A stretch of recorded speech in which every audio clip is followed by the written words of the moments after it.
Bienvenidos. Hoy vamos a poner en contexto el llamado síndrome de La Habana, un conjunto de afecciones tales como mareos, dolores de cabeza, sangrado de nariz, pérdida de equilibrio, que viene afectando desde el año 2016 a funcionarios y diplomáticos estadounidenses en distintas legaciones diplomáticas, empezando por la de La Habana, motivo por el cual este conjunto de afecciones ha sido denominado como síndrome de La Habana. También vamos a conversar acerca de las declaraciones del presidente de Argentina, Javier Milei, quien ha calificado al presidente de México, a López Obrador, de ignorante, y a Gustavo Petro, presidente de Colombia, de asesino y terrorista. Para hablar de estos temas nos acompaña el ex ministro de Relaciones Exteriores e internacionalista Francisco Tudela y el analista político y escritor Juan Claudio Lechín. Juan Claudio, Francisco, ¿cómo están? Muy buenos días, Oscar. Muy buenos días, Juan Claudio. Es un gusto estar en tan buena compañía esta mañana. Qué gusto, sí. Para mí, Pancho. Igualmente. Bueno, tenemos que el caso del síndrome, el llamado síndrome de La Habana, nos remite pues con este tema de armas sónicas que se relacionan además por parte del gobierno ruso con envenenamientos, asesinatos. Todo esto nos lleva a tiempos de la Guerra Fría y a pensar en la infiltración de servicios de inteligencia de la Rusia de Putin en gobiernos adversos y sus ataques de manera algo indirecta, ataques no letales a través de estas armas algo experimentales, modernas. ¿Esto qué tan cierto es? ¿Qué tanto fundamento tiene este informe que se ha sacado acerca del llamado síndrome de La Habana? ¿Es una realidad la utilización de este tipo de armas, la infiltración de servicios de inteligencia, o son teorías conspirativas? ¿Con quién empezamos? ¿Qué tal, Francisco?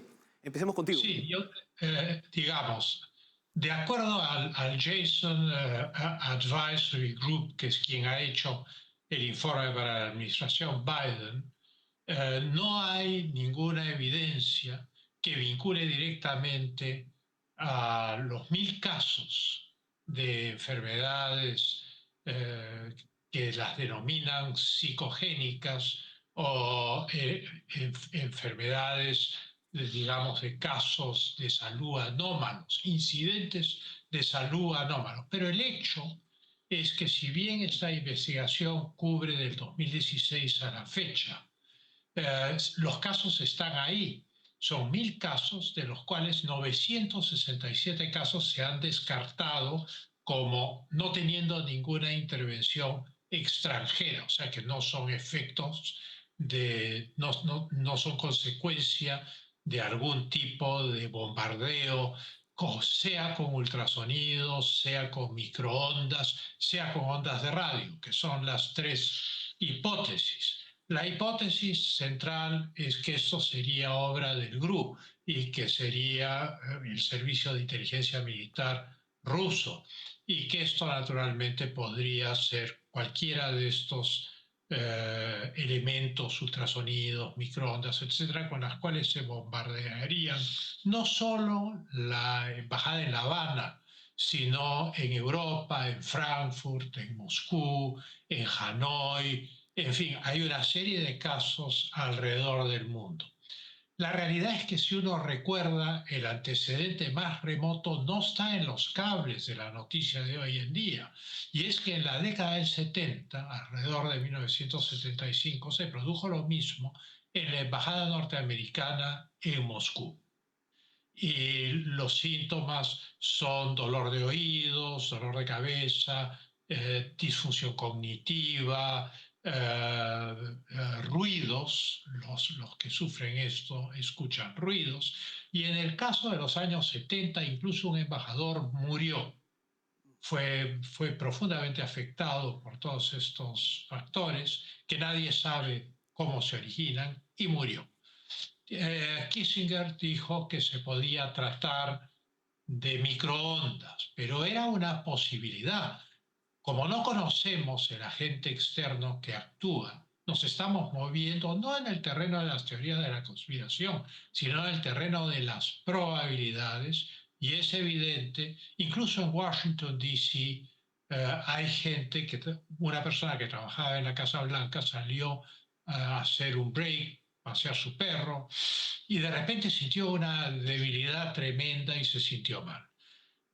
Para terminar, se han hecho estudios médicos y entonces se ha acuñado el término de enfermedad psicogénica, que es un poco un regreso a la época de Charcot y finales del XIX, principios del siglo XX, porque una enfermedad psicogénica es una enfermedad histérica. Y otro término que se utiliza es una enfermedad psicogénica de masas, o sea que afectaría a un grupo grande de personas. Se han hecho scans de los cerebros de algunas de las personas afectadas. Los afectados son norteamericanos y canadienses. Y sí se ha encontrado que hay, digamos, pequeñas lesiones cerebrales, pero no se sabe cuál es el instrumento que las causa. Perfecto. Por otra parte, se señala específicamente a la unidad 29.155 de la inteligencia rusa. Juan Claudio, ¿qué es lo que se sabe de este grupo, de esta unidad de inteligencia rusa con relación a estos hechos y otros eventos que podrían ser de interés con respecto a las acciones del gobierno de Vladimir Putin? Bueno, esta es una unidad de inteligencia militar, no es de la FSB, que es la inteligencia política, y que tiene la particularidad de hacer operaciones de atentados, entre otras cosas. Hay en la investigación norteamericana, sistemáticamente se ha negado a través del Congreso, que es una de las cosas que para mí debe ser investigada. O sea, ¿cómo se llega a una conclusión cuando los hechos entregan otro tipo de resolución? Lo que menciona Pancho de los años 70 es un antecedente bien importante. Yo ya leí hace muchísimos años que un agente soviético reveló que existía esta arma. Hace muchos años, debo haberlo leído hace 10, 15 años, que causaba este tipo de efectos. Ahora, la pregunta no es si la teoría conspirativa, que en general hay que tomarla en cuenta, hay un desdén por la conspiración cuando los hechos, los grandes hechos políticos, están precedidos por la conspiración. La muerte de César está precedida por la conspiración, la caída de Napoleón está precedida por la conspiración, la subida de Napoleón está... O sea, si vamos a revisar cada hecho fundamental de la historia, está la conspiración presente, porque es un componente importantísimo de la acción política. En el caso de este rayo, y en el caso de los trabajos de inteligencia, a veces mucho más importante que la evidencia, porque de lo que se trata una operación de inteligencia es de esconder la evidencia lo más posible, hay que trabajar con el modus operandi. Si nosotros encontramos un modus operandi que se repite, debemos asumir inmediatamente, como el trabajo policial, que existe una causa.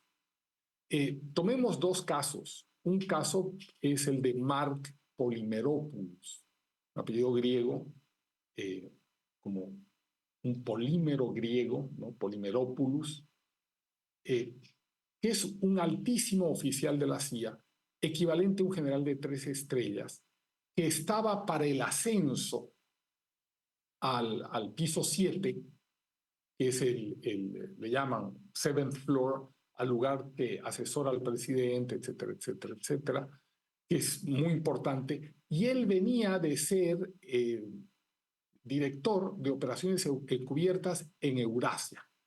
O sea, un tipo, un musculoso que ya estaba, pues, para entrar en los niveles más altos del Consejo de Inteligencia al presidente. Comete el gran error de ir a Moscú. Es un error que solamente se le puede ocurrir infantil, que solamente se le puede ocurrir a un norteamericano. que piensa que no le puede pasar nada. Y todo porque había estado en el terreno muchas veces. Un tipo extraordinario, dice que es un tipo extraordinariamente brillante. Lo atacan en Moscú. Y eso impide su ascenso. O sea, mucha casualidad que la histeria le dé en Moscú antes de su ascenso. Después hay una señora del FBI cuya identidad no revela, que está en el informe periodístico. Imagínense que la prensa tiene que resolver un asunto de inteligencia. Es una cosa bien extraña, ¿no? Pero bueno, finalmente lo ha hecho. La prensa ha resuelto esto.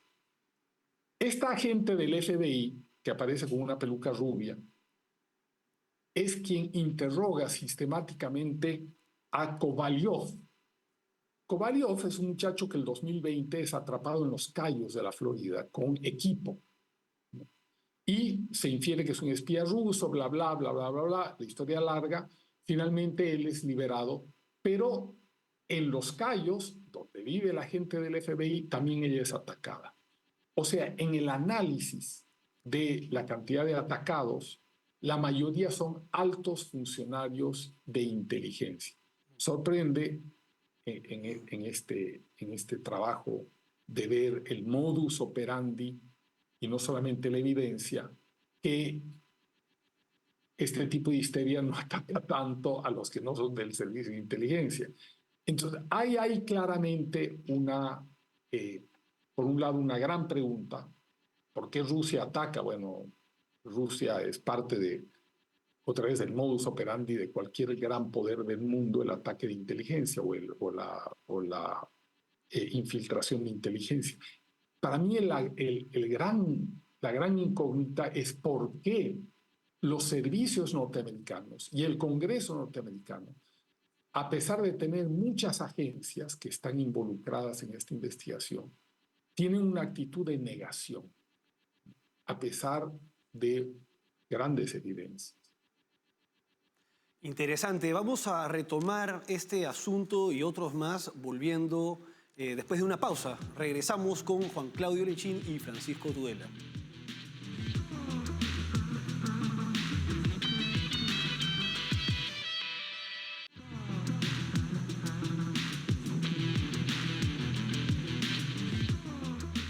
Seguimos en contexto.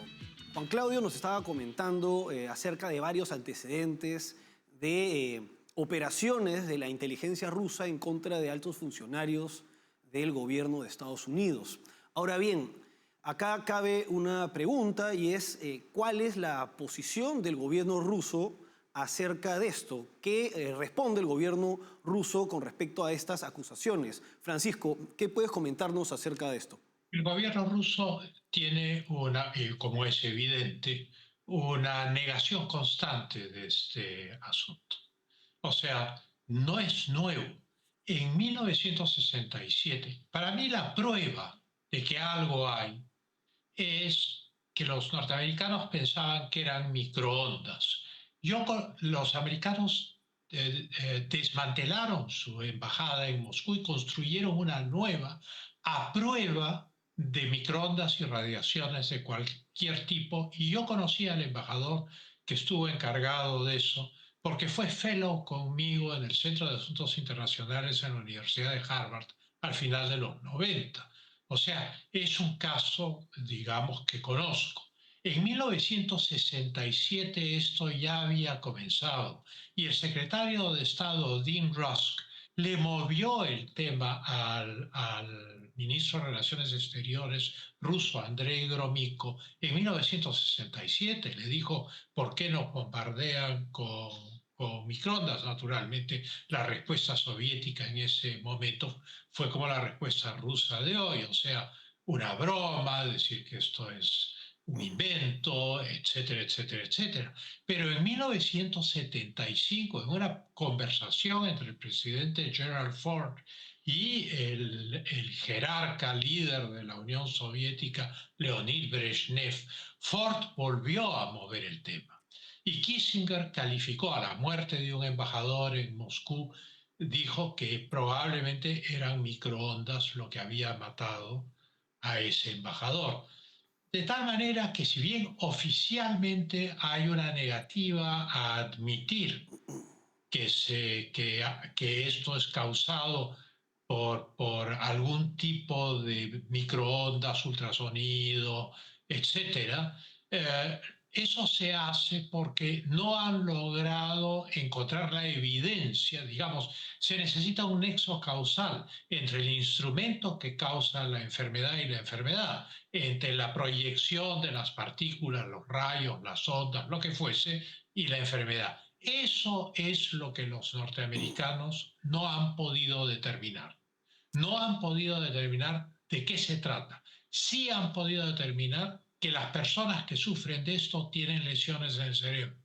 Sí han podido determinar que evidentemente son gente que tienen perturbaciones cognitivas, que tienen ruidos en los oídos, que tienen dolor. Entonces, es evidente, como dice Juan Claudio con toda razón, que no es una teoría de la conspiración decir que hay 1000 personas que sufren de esto.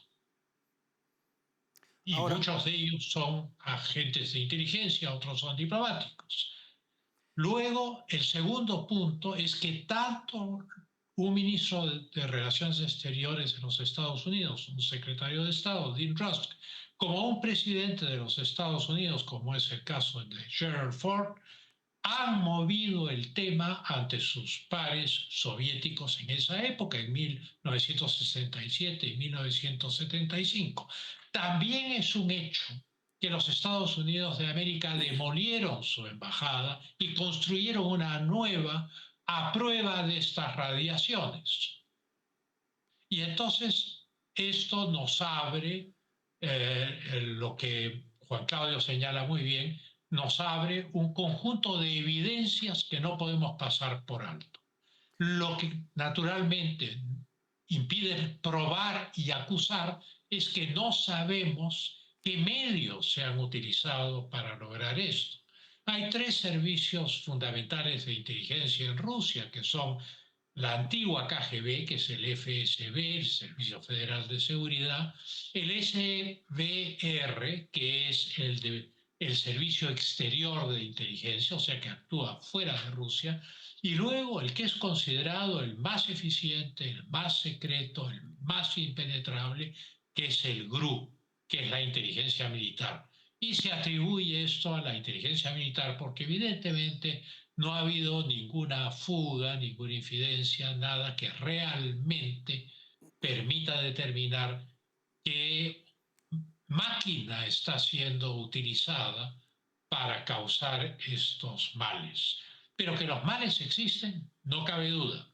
Que altísimos funcionarios, incluyendo el presidente de los Estados Unidos y su contraparte, el presidente de la Unión Soviética, han conversado sobre el tema, es un hecho que está desclasificado.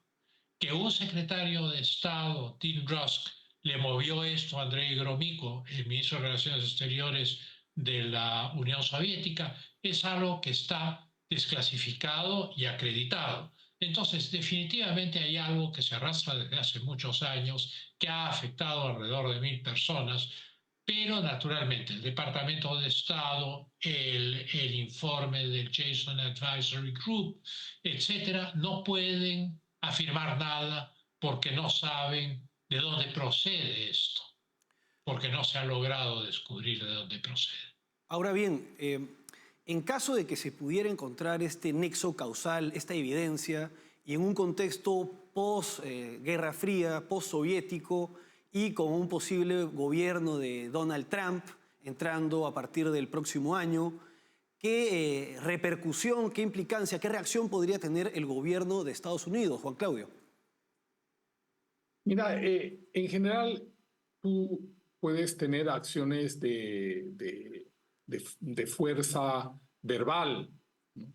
Contra en ese nivel de imperios, ¿no? Y amenazas, pero no puedes tomar, y ahí lo que dice Pancho es de una precisión matemática, tú no puedes ni acusar oficialmente, lo puede hacer la prensa, pero tú no puedes acusar oficialmente porque no hay arma.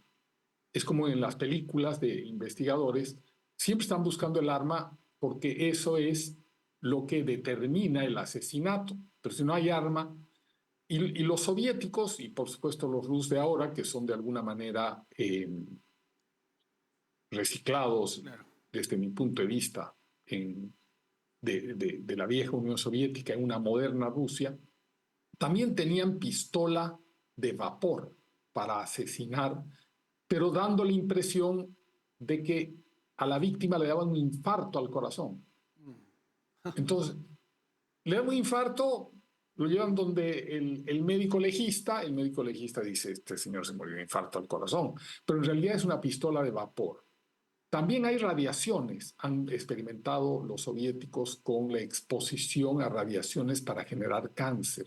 Ya hemos visto lo que utiliza Putin contra sus enemigos políticos cuando no los tira de un piso superior, se autosuicidan o se suicidan. Sí, luego quiero profundizar sobre ese aspecto, pero en el caso de que se pudiera corroborar la existencia de esta arma, ¿el gobierno de Estados Unidos estaría dispuesto a anunciarlo públicamente y se podría generar una crisis, teniendo presente también que las actividades de Rusia en Cuba que ponen en peligro la seguridad de Estados Unidos, históricamente sabemos que han sido negadas por el Kremlin? En este caso, si es que se confirmara la existencia de un arma, se encontrara la evidencia, ¿qué repercusión podría tener?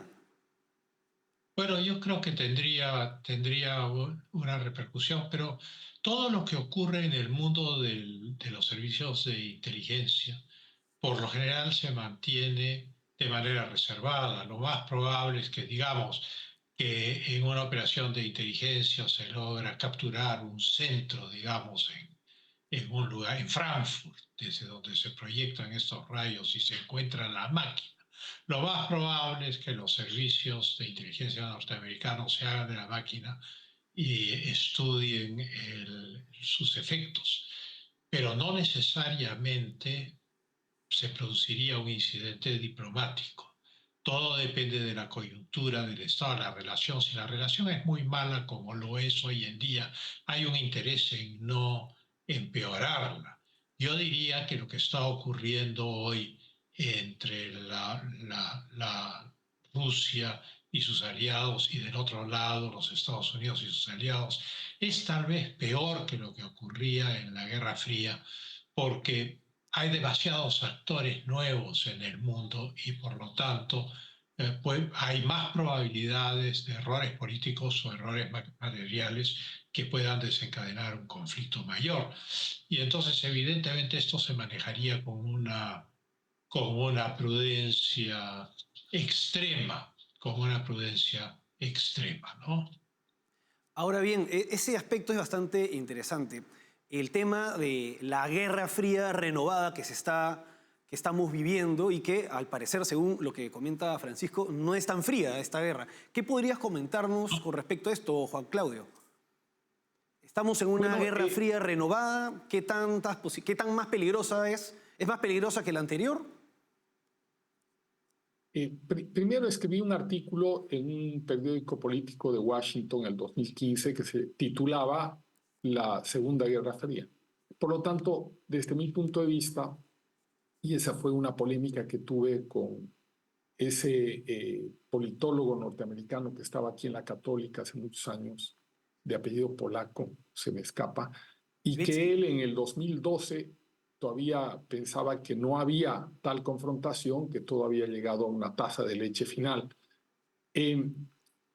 Yo sí creo que hay una guerra fría desde hace muchísimos años, ni siquiera desde el 2015. Yo creo que ya con la subida de Chávez en el año 98 se empieza nuevamente, hay un punto de inflexión en cuanto a este debate entre el capitalismo y el comunismo y sus permutaciones, hoy tiene otros nombres, ¿no?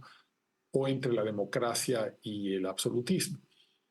Es correcto lo que dice Pancho y creo que eso hay que fijar, que Estados Unidos no va a reaccionar por un asunto de inteligencia. Ese tipo de cosas se resuelven primero en base a los intereses de un Estado, ¿no? aunque se encuentre el arma, Y ahí es cuando Polimeropoulos, Mark Polimeropoulos, ese gran hombre de inteligencia norteamericana de operaciones encubiertas en Eurasia, Europa y Asia, dolido por la falta de claridad en este aspecto, declaró que se sentía traicionado. Pero no lo puede tomar personal porque no va a reaccionar un Estado ante una provocación de esta naturaleza. Hará otras cosas, ¿no? Responderá de otra manera, también velada, ¿no? Sí, me parece que hoy, y ahí coincido plenamente con Pancho, es más sloppy. Creo que esa palabra norteamericana es muy buena para lo que pasa hoy en el mundo. En los años de la Primera Guerra Fría era mucho más nítida, mucho más clara las posiciones, los bloques, los sistemas. Hoy se ha vuelto lo que dirían los argentinos, también usando la palabra sloppy en castellano, desprolijo, ¿no? Todo se ha vuelto más desprolijo, los norteamericanos, desde mi punto de vista, están totalmente infiltrados, están haciéndole el juego a un discurso radical de división de los Estados Unidos, los propios demócratas están haciendo gala de quebrar el sistema norteamericano, la ley en función de la ideología, o sea, mucho más desprolijo que en los años 60, 70 y de los años siguientes de posguerra. Vamos a ir a una pausa. Nos va a seguir acompañando Juan Claudio, pero nos despedimos del doctor Francisco Tudela. Gracias, Francisco, por acompañarnos. Muchas gracias, Oscar. Ha sido muy interesante.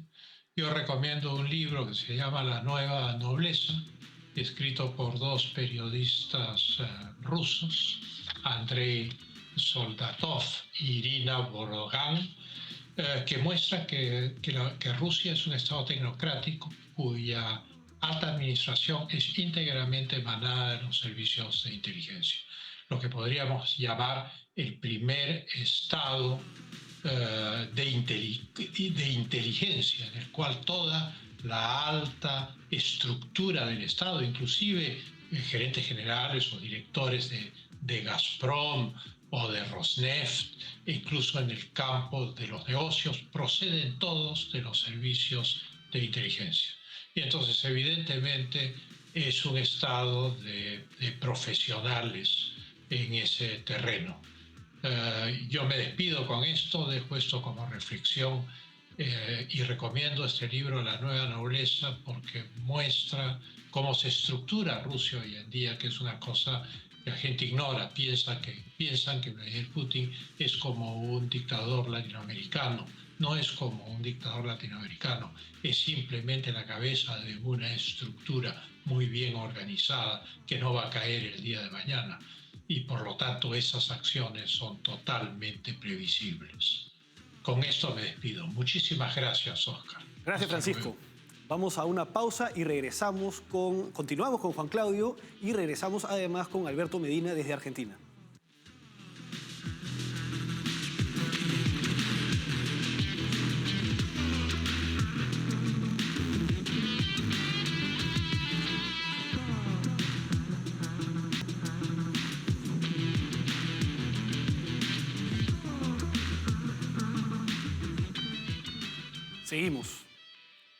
Seguimos en contexto. El protagonismo que Javier Milei ha asumido como líder de la derecha en Hispanoamérica, a propósito de la posición completamente confrontacional hacia mandatarios del socialismo del siglo XXI, en particular Gustavo Petro, a quien ha calificado de terrorista, y Andrés Manuel López Obrador, a quien ha llamado ignorante, nos sitúa en una situación bastante diferente en la que un mandatario de derecha por fin responde a un sector político que desde hace décadas se ha dedicado a atacar y calificar a quienes discrepan con ellos. Para conversar de estos temas seguimos con Juan Claudio Urechín y además damos la bienvenida a Alberto Medina, periodista y analista político, quien nos conversa con nosotros desde Corrientes, Argentina. ¿Qué tal, Alberto? ¿Qué tal? ¿Cómo están? Muy buenos días. ¿Qué tal? Bueno, para empezar, la posición que ha asumido Javier Milei como líder de derecha confrontacional frente al socialismo del siglo XXI, ¿qué implicancias puede tener, que genera un nuevo escenario? ¿Qué podrías comentarnos con respecto a esto?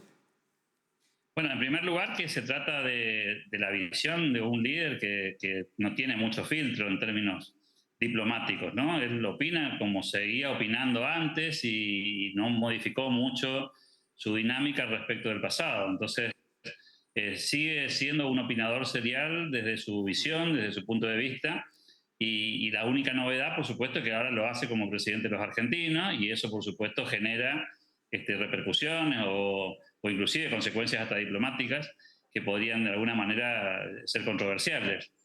Sí, por supuesto, también le pone a la izquierda en América Latina, la pone en jaque porque no están acostumbrados a que un líder los cuestione, e inclusive los cuestione en términos personales, ¿no? Ni siquiera en términos de su gestión, sino más bien en términos de su conducta personal o de su desempeño, como en el caso de Petro, más vinculado al pasado que al presente.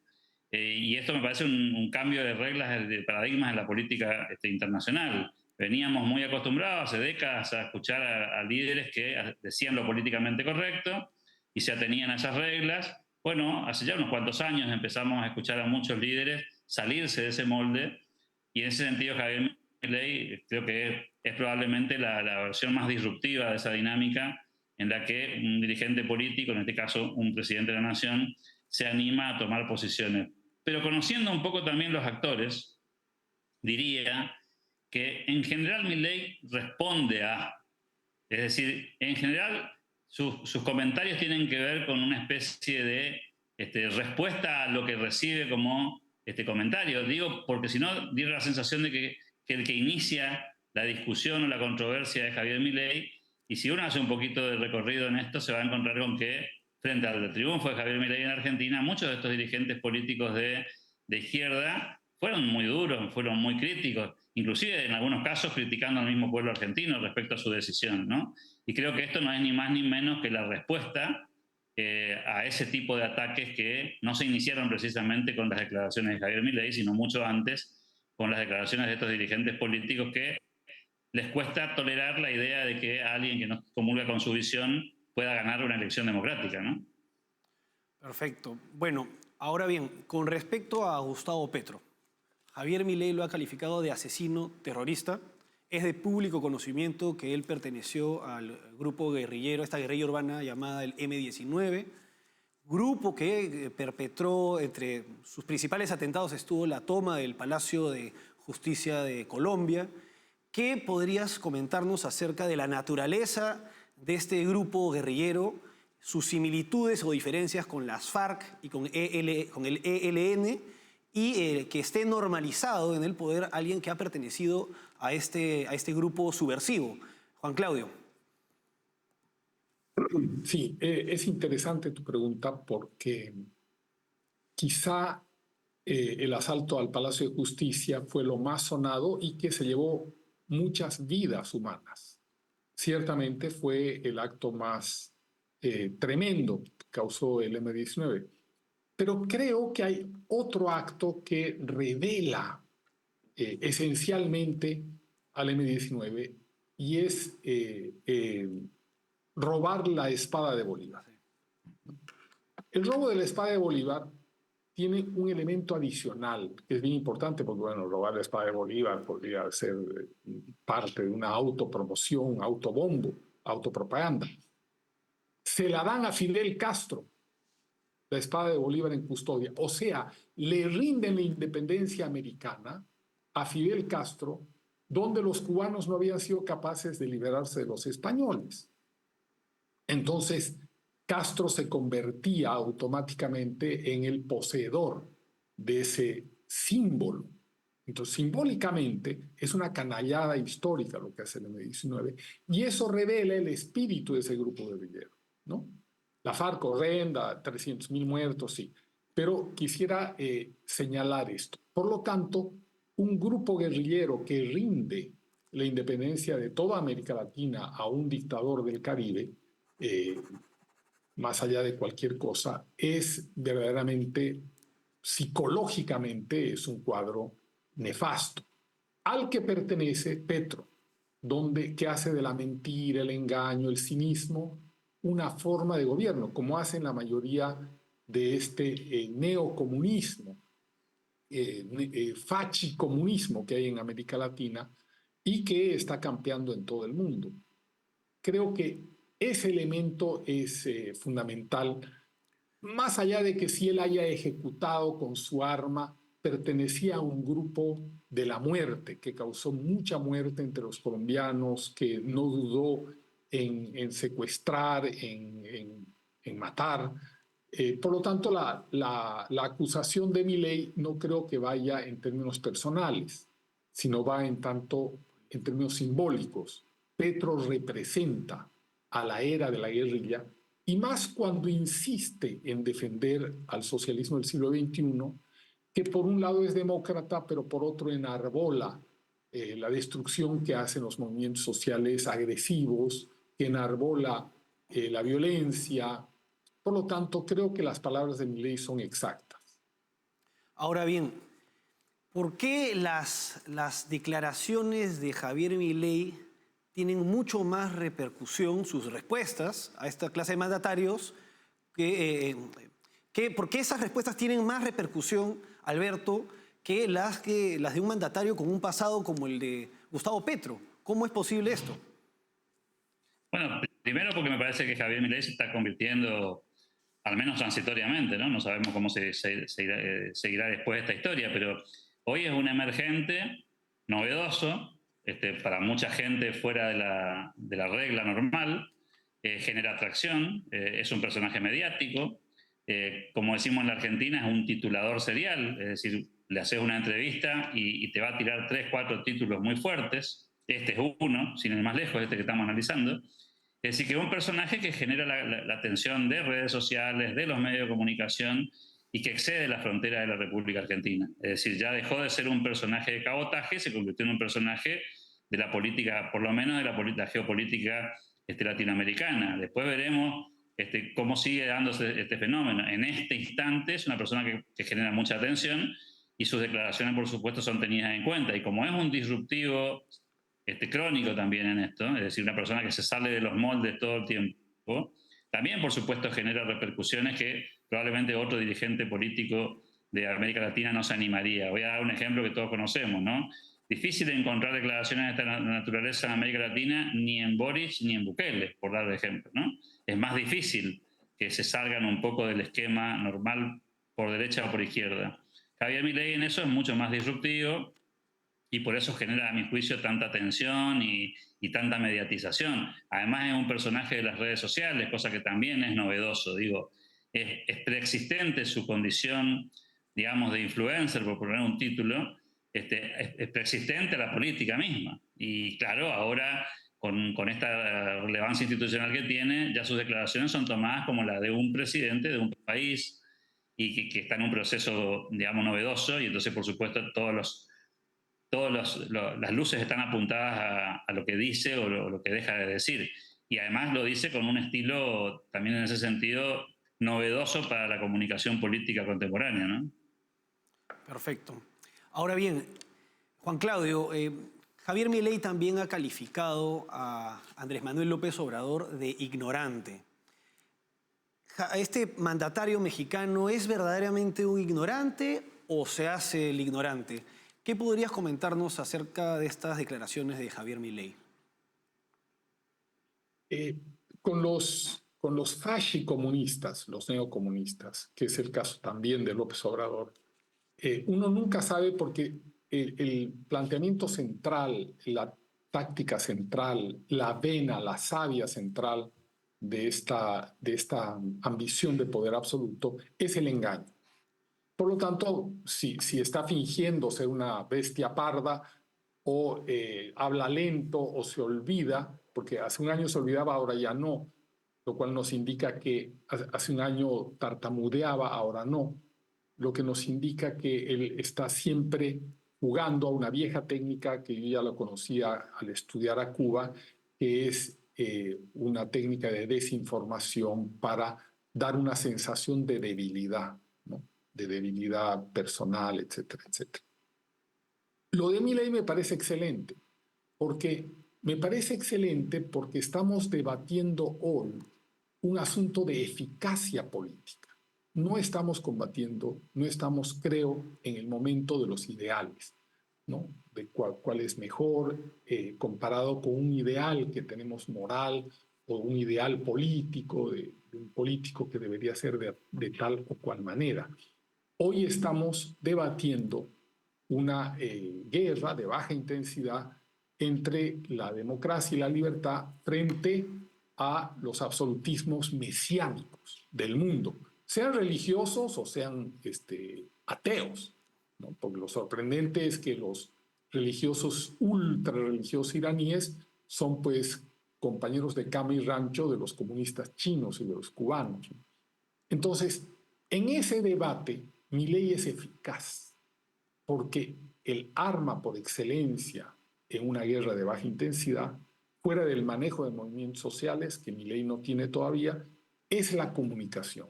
Ese es el gran arma. La generación de titulares, la generación de desinformación, la generación de propaganda. Más allá de que consideremos el pedestal del juicio moral o cómo debería ser el mundo, lo que hoy nos convoca a la radicalidad en la que nos ha metido la izquierda mundial es cómo es el mundo y cómo poder combatir eficazmente a este bloque global, que no solamente es América Latina, ya vemos Rusia, ya vemos China, ya vemos todo el desmadre que están armando en África, de tal manera que a mí me parece Milei absolutamente acertado en lo que yo llamaría en términos publicitarios, en realidad extraído de Lenin, que es una empresa político-militar, en el sentido de usar el lenguaje, en el sentido de usar la prensa como un instrumento también de agresión y de defensa aguerrida. Bueno, vamos ahora a una pausa y volvemos pues con esta confrontación tan firme que está teniendo Javier Milei frente al socialismo del siglo XXI.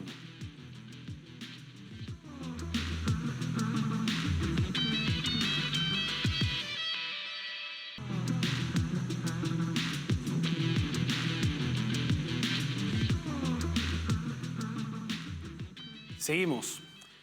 Alberto, la posición de Javier Milei con respecto a Israel marca una diferencia bastante profunda con relación al posicionamiento del socialismo en general frente al conflicto que se está dando entre Israel y el grupo terrorista Hamás y diversos grupos palestinos.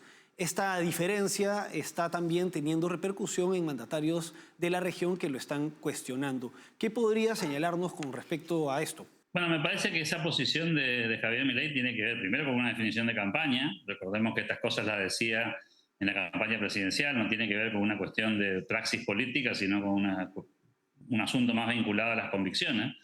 Y en ese sentido, la posición pro-Occidente, la posición pro-Estados Unidos, la posición pro-Israel, es marcarle la cancha a toda la izquierda, ¿no? Que le cuesta blanquear su coqueteo permanente con regímenes autocráticos, autoritarios, antidemocráticos, que les cuesta muchísimo explicar, ¿no? Porque la izquierda siempre se ha mostrado como generadora de una especie de una suerte de defensora de los derechos de la gente, y si hay lugares donde no hay derechos de la gente, son justamente en estos espacios donde gobiernan regímenes, digamos, teocráticos, centralizados y autoritarios.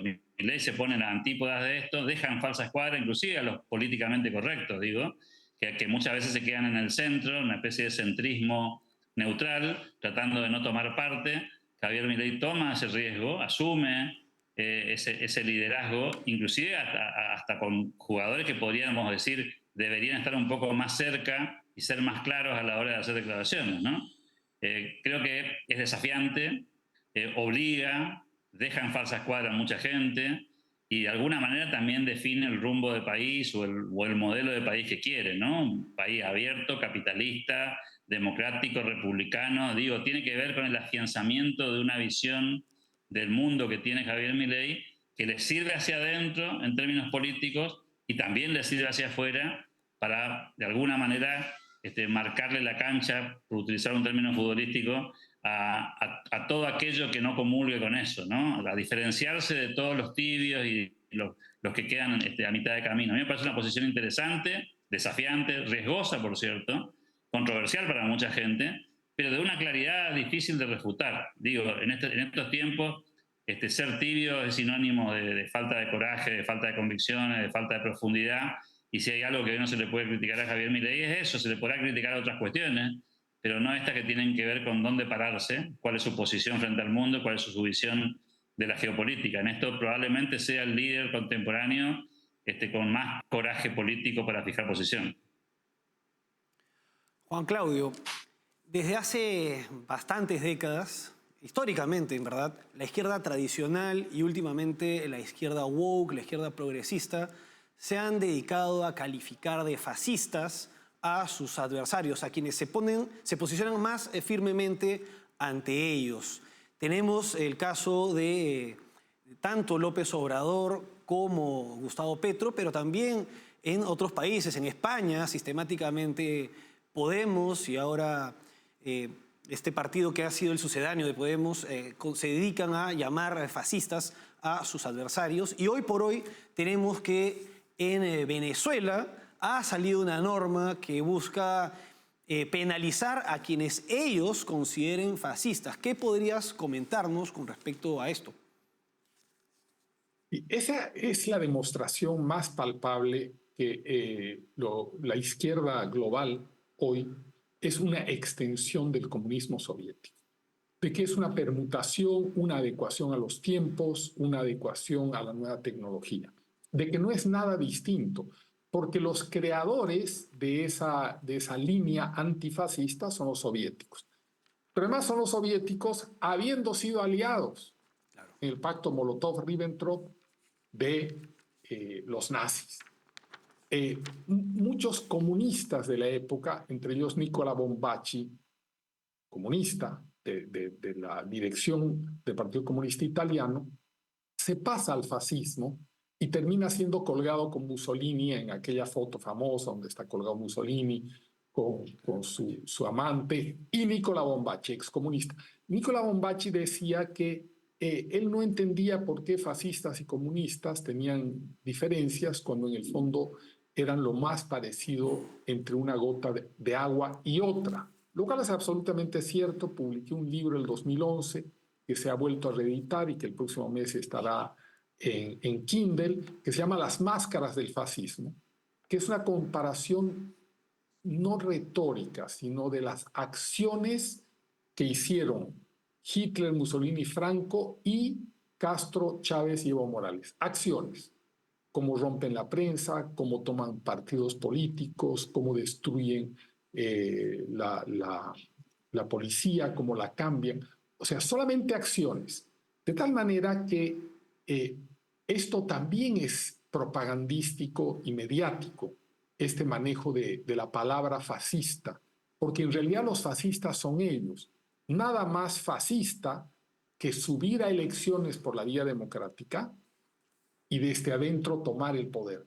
Eso es lo que hizo Mussolini y Hitler y es lo que hace a partir de Chávez todos los socialismos del siglo XXI en América Latina. Hacen fascismo electoral. Gracias. Ahora bien, última pregunta, Alberto. Teniendo presente todo lo anterior, parece que es evidente que tiene más fundamento tachar de terrorista a Gustavo Petro que de fascista a Javier Milei. ¿Qué podrías comentarnos para terminar sobre esto, Alberto? Bueno, en realidad terminan siendo etiquetas, ¿no? Que tienen mucho significado en la medida que del otro lado se entienda con el mismo concepto. Y creo que ha sido la descalificación clásica de la izquierda a todo aquello que no encaja con su visión.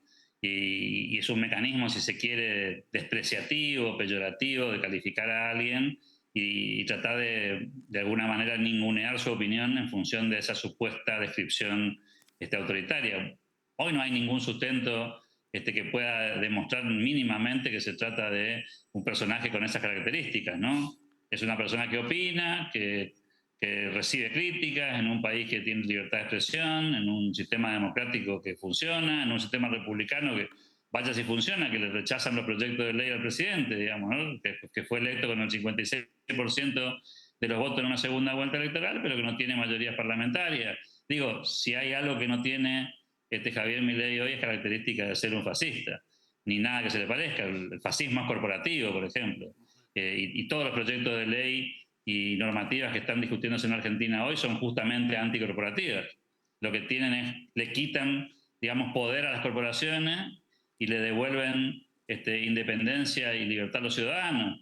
Digo, es una caracterización, un recurso, si se quiere, pirotécnico de lo político, que no tiene en realidad mucho contenido ni tiene demasiado sustento. Es parte de la discusión política, la liturgia, si querés, de la política, pero no más que eso. Y por lo tanto no hay que darle demasiada entidad a esa parte de la discusión, porque además parece que al final del día los procesos se consolidan o no en función de los resultados. Lo interesante, como bien decíamos recién, es que estamos discutiendo estos temas, que se haya puesto en agenda esta discusión, que se puedan traer algunas cosas del pasado para tomar nota de dónde viene cada uno, de cómo se han reconvertido algunos personajes y se han convertido en supuestamente democráticos solamente porque se aprovechan del sistema en el cual no creen, por otro lado, y que utilizan las herramientas del poder apalancándose en alguna cuota, digamos, de permisividad que el sistema les posibilita, ¿no? Si pudieran gobernar como les gustaría, seguramente eliminarían un montón de las cosas que nosotros conocemos para anular el pensamiento ajeno. Alberto Medina, analista político y periodista desde Corrientes. Alberto, gracias por acompañarnos. A ustedes. Juan Claudio Lechín, escritor y analista político. Muchas gracias. Muchas gracias. Saludo. Saludo. Pausa y regresamos.